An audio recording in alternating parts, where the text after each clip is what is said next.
The story of Deborah, the only female judge of Israel, is a fascinating account of courage, faith, and leadership during turbulent times in a male-dominated world.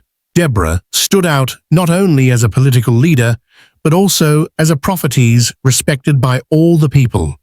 Her story challenges us to rethink our prejudices about leadership and shows how God can use anyone, regardless of gender or social status, to accomplish his purposes.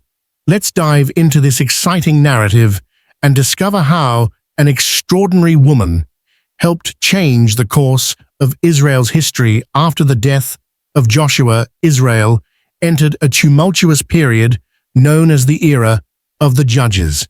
This was a time of great political and spiritual instability for God's people.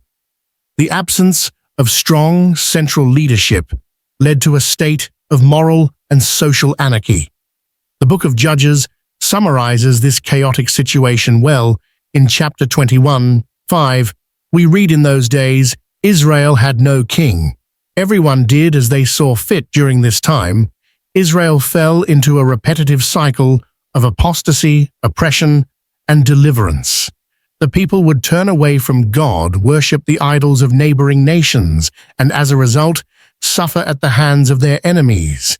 In their suffering, they would cry out to God, who would then raise up a judge to deliver them. This pattern was not just a historical coincidence, but a direct reflection of the covenant relationship between God and Israel. The book of Judges clearly describes this cycle. In chapter 2:14-16, we find a concise explanation of this pattern. In his anger against Israel, the Lord gave them into the hands of raiders, who plundered them.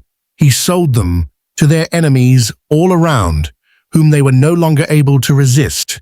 Whenever Israel went out to fight, the hand of the Lord was against them to defeat them, just as he had sworn to them. They were in great distress. Then the Lord raised up judges who saved them out of the hands of these raiders. This cycle was not just a series of historical events, but a powerful testimony to God's faithfulness, even in the face of his people's unfaithfulness. Every time Israel turned away, God allowed them to suffer the consequences of their choices. Yet he never abandoned them completely when they cried out for help. God, in his mercy, always responded. It was in this context of apostasy and oppression that one of the most severe trials faced by Israel arose. The book of Judges provides details about this critical situation. In chapter 4:1-3, we read again, "The Israelites did evil in the eyes of the Lord, now that Ehud was dead, so the Lord sold them into the hands of Jabin, king of Canaan, who reigned in Hazor Caesar. The commander of his army was based in Harosheth Hagoyim, because he had 900 chariots fitted with iron, and had cruelly oppressed the Israelites for 20 years. They cried to the Lord for help. Jabin, the king of Canaan, and his powerful general Siccar imposed a brutal regime over Israel with a superior military force, including 900 iron chariots. They dominated God's people for 2 decades. This was not a light or temporary oppression. For 20 long years, the Israelites lived under the heavy yoke of the Canaanites. The iron chariots mentioned in the text were an advanced military technology. For the time, they represented a significant advantage on the battlefield, especially against Israel's infantry forces. This technological superiority, combined with CIC's strategic leadership, made the Canaanite army practically invincible. From a human perspective, the Israelites lived in constant fear, suffering abuse and exploitation at the hands of their oppressors. The oppression was not only military, but also economic and social. God's people likely faced heavy taxes, restrictions on their freedom of movement and worship, and perhaps even forced labor. The situation seemed hopeless, and many must have wondered if God had forgotten them. It was at this critical moment When hope seemed to be fading, that God, faithful to his promise, raised up Deborah as a judge and prophetess in Israel. The biblical text presents her in a unique and powerful way in Judges 4 and 5. We read now, Deborah, a prophet, the wife of Lapidoth, was leading Israel. At that time, she held court under the palm of Deborah between Ramah and Bethel in the hill country of Baim. And the Israelites went up to her to have their disputes decided. Deborah was an unprecedented figure in Israel's history as a prophetess. She received messages directly from God and delivered them to the people. This spiritual role was crucial in a time when the nation had strayed so far from the ways of the Lord. Through Deborah, God was re-establishing a direct line of communication with his people, calling them back to the covenant they had neglected. As a judge, Deborah resolved disputes and made important decisions for the nation. This role combined legal, administrative, and often military aspects. The judges were more than mere arbitrators. They were leaders whom God raised to guide and deliver his people. The fact that Deborah was a woman in such a position of authority was extraordinary for the time, demonstrating that God can use anyone he chooses to lead his people. The palm of Deborah, mentioned in the biblical text, became an important place of judgment and counsel. This palm tree, situated between Ramah and Bethel in the hill country of Ephraim, was more than just a geographical point. It became a symbol of justice and the presence of God among the people. People came from all over Israel to seek Deborah's wisdom and guidance. Sitting under the palm tree, Deborah listened to the people's concerns and, guided by God, offered wise and just solutions. This scene reminds us of the importance of leaders being accessible. Deborah wasn't isolated in a palace or temple. She was available to the people, ready to hear their concerns and provide divine guidance. The respect and trust that the people had for Deborah were evident in a patriarchal society where women rarely held public leadership positions. Deborah was recognized and respected by all of Israel. Her authority came not only from her position as a judge, but also from her integrity and her close relationship with God. Deborah's rise as a leader of Israel marked a turning point in the nation's history. After 20 years of oppression, the people finally had a leader who could guide them back to God and to freedom. Her presence was a constant reminder that God had not abandoned his people, even in the darkest times. With Deborah firmly established as the judge and prophetess of Israel, the stage was set for a dramatic shift in events. The people had cried out to God for deliverance, and now, through Deborah, the Lord was about to respond. The book of Judges tells us how God initiated this process of liberation.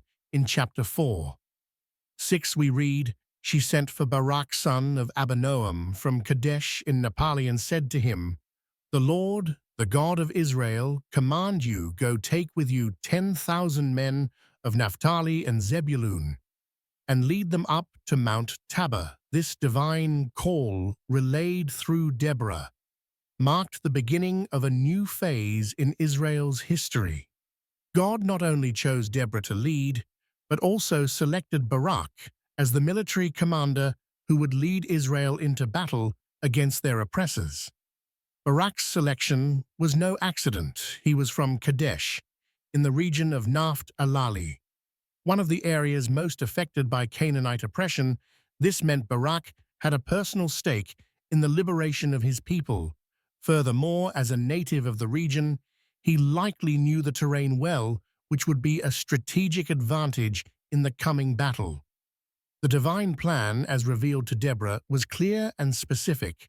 Barak was to gather 10,000 men from the tribes of Naphtali and Zebulun. These two neighboring tribes were located in northern Israel, close to Mount Tabor, which would be the meeting point for the army. The choice of Mount Tabor as the gathering place was no coincidence. Located at the border of the lands of Naphtali, Zebulun, and Issachar Mount Tabor was a strategic choice. Its height, around 500 above sea level, provided a panoramic view of the surrounding region, including the Jezreel Valley, where the battle would likely take place. Deborah continued to relay God's message to Barak in verse 7 of the same chapter. She says, "I will lead Sisera, the commander of Jabin's army, with his chariots and his troops to the Kishon River, and give him into your hands." This part of the divine message is particularly interesting. God not only promised victory, but also revealed part of his strategy. The plan was to lure Sisera and his army to the Kishon River. This river, which was usually just a small stream, could become a dangerous torrent during rains. As we will see later, this played a crucial role in the battle. God's promise to deliver Sisera into Barak's hands was a guarantee of victory. However, this promise required faith and action on Barak's part. He would need to trust in God's word as delivered by Deborah, and act on that trust by gathering the army and preparing for battle. Barak's response to this divine call reveals much about his character and the nature of faith. In verse 8, we read Barak's reply. Barak said to her, "If you go with me, I will go, but if you don't go with me, I won't go." At first glance, Barak's response might seem like a lack of faith. After all, he had just received a direct promise of victory from God. Why would he hesitate to go alone? However, a deeper analysis reveals a more nuanced understanding of the situation. Barak recognized the importance of Deborah's presence as a prophetess she represented. Much about his character and the nature of faith. In verse 8, we read Barak's reply. Barak said to her, "If you go with me, I will go, but if you don't go with me, I won't go." At first glance, Barak's response might seem like a lack of faith. After all, he had just received a direct promise of victory from God. Why would he hesitate to go alone? However, a deeper analysis reveals a more nuanced understanding of the situation. Barak recognized the importance of Deborah's presence as a prophetess. She represented God's presence and guidance for the people. Having Deborah by his side in battle would serve as a constant reminder to the entire army that God was with them. Additionally, at a time when spiritual leadership was as crucial as military leadership, Deborah's presence could inspire confidence and courage in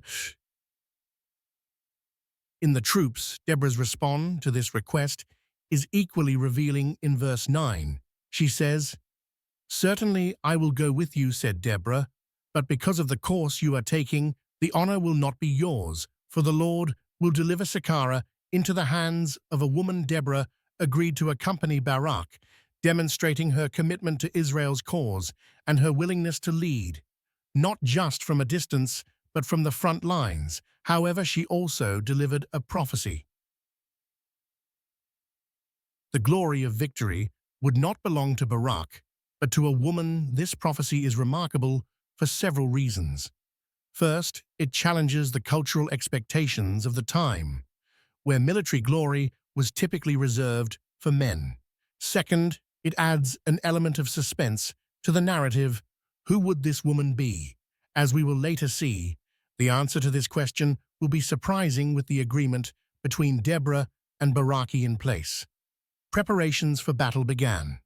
Verse 10 tells us there, Barak summoned Zebulun and Naphtali, and 10,000 men went up under his command. Deborah also went up with him. The task of assembling the army would not have been easy after 20 years of oppression. Many Israelites were likely demoralized and fearful. Gathering 10,000 men willing to face the powerful Canaanite army with its fearsome iron chariot required a great deal of courage and faith. The battle against the Canaanites was a pivotal moment in the history of Israel, marking the end of 20 years of oppression. Under the rule of King Jabin of Canaan, the confrontation between the Israelite forces led by Deborah and Barak and the powerful Canaanite army commanded by Sisera was about to begin. The Book of Judges provides a detailed narrative of these crucial events in chapter 4:12. We read, when they told Sisera that Barak son of Abinoam had gone up to Mount Tabor, this news of the Israelite mobilization took the Canaanite general by surprise, as he believed he had full control over the region.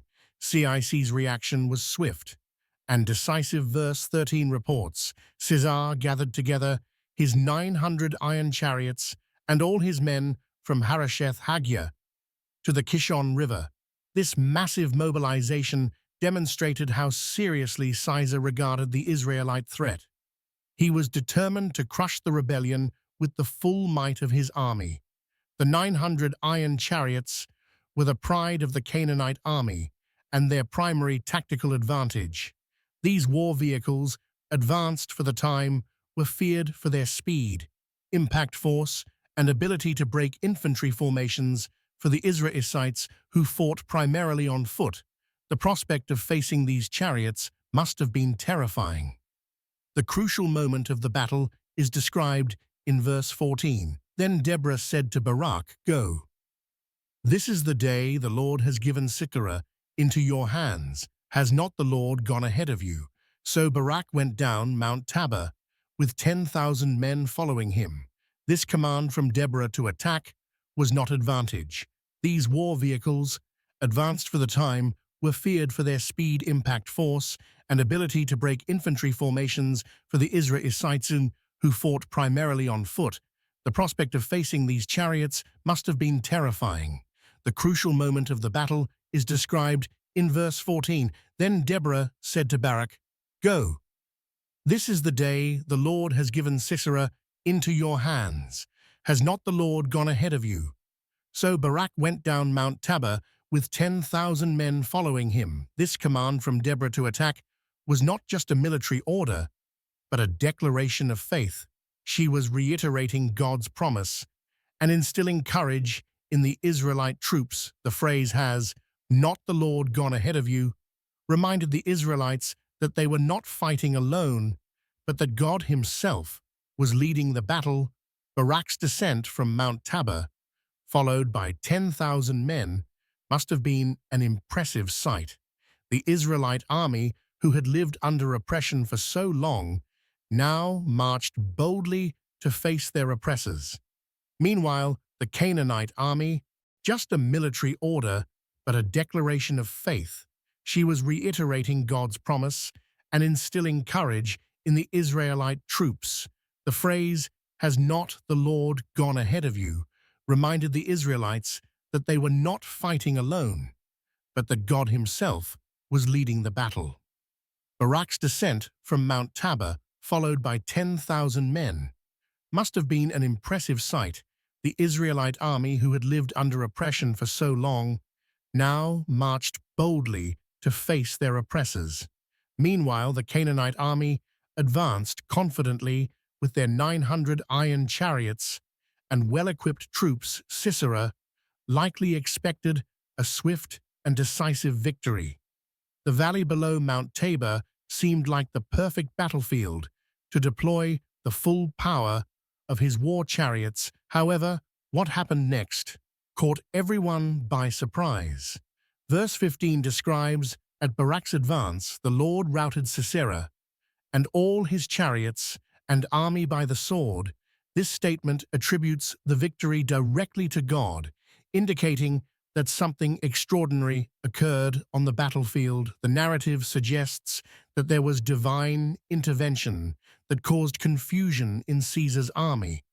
Although the exact details are not provided, it's clear that something unexpected happened to level the playing field and give the Israelites an advantage over the technologically superior Canaanites. Many scholars believe that natural conditions played a crucial role in this battle. There are indications that a sudden storm may have occurred, turning the terrain in their favor. The Kishon River, normally a quiet stream, could have become a dangerous torrent with the sudden rain. If this was the case, the impact on the battle would have been dramatic. A heavy downpour would have turned the valley's soil into mud, making the iron chariots more of a hindrance than an advantage. The horses would have struggled to pull the heavy chariots through the muddy terrain, making them easy targets for the Israelite foot soldiers. Additionally, if the Kishon River indeed overflowed, many Canaanite soldiers, possibly those in the stuck chariots, might have been swept away by the rising waters. The Israelite soldiers, on the other hand, lighter and more familiar with the terrain, would have had a significant advantage under these conditions. The scene on the battlefield must have been chaotic. Imagine the Canaanite army, confident in their technological superiority, suddenly finding themselves powerless against the forces of nature. The iron chariots, their greatest pride, now became death traps, bogged down in the mud or being swept away by the flood waters. Panic likely spread quickly through the Canaanite ranks. Seeing their chariots disabled and their comrades defeated or dragged away by the river, many soldiers probably tried to flee. The confusion in CIC's army mentioned in the biblical text may have resulted from this combination of unexpected events and adverse natural conditions. Meanwhile, the Israelite army, encouraged by the obvious divine intervention, must